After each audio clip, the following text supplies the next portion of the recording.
Ganito ang paglalagay ng asin para tamang timpla lang. Iodized salt kasi gamit ko. Bali, i-ano mo lang gayan, bodbod.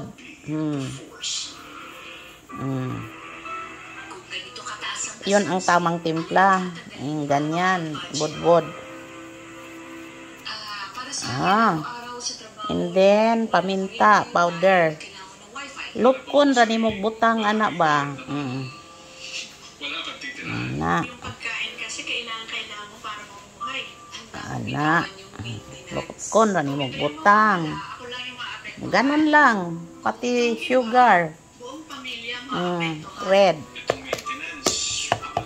Ganyan lang. Yan lang ang tama na ano.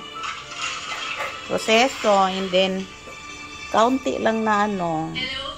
Bitsin. Kaunti lang. Konti lang, oh. Halos wala. Konti lang. Yan. Tama na yan. Tapos, ilalagay mo na ang kaunti na ano. Yung iba, ilalagay yan pag naluto na. Magtitira ng panggisa. Yan. Tapos ngayon, ilalagay mo yung kaunti na ano muna. Mamaya na yung iba pagka natuyo na siya na wala ng tubig.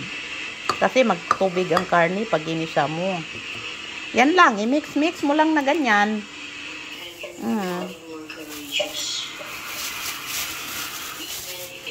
I-mix mo lang na ganyan.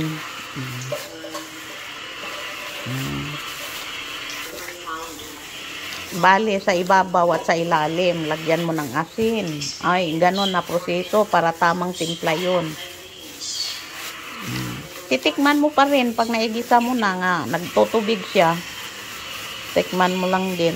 Tama lang ang timpla. Yan. Asin, pamintang durog, and then counting sugar, counting bitchin. Yun lang. Tapos lagyan mo ng kalamansi. Juice, kalamansi juice. Igisa mo. Aho, sibuyas, kaunti. Hindi uubusin yan.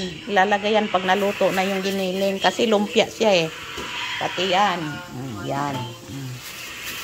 Ganun lang, friend.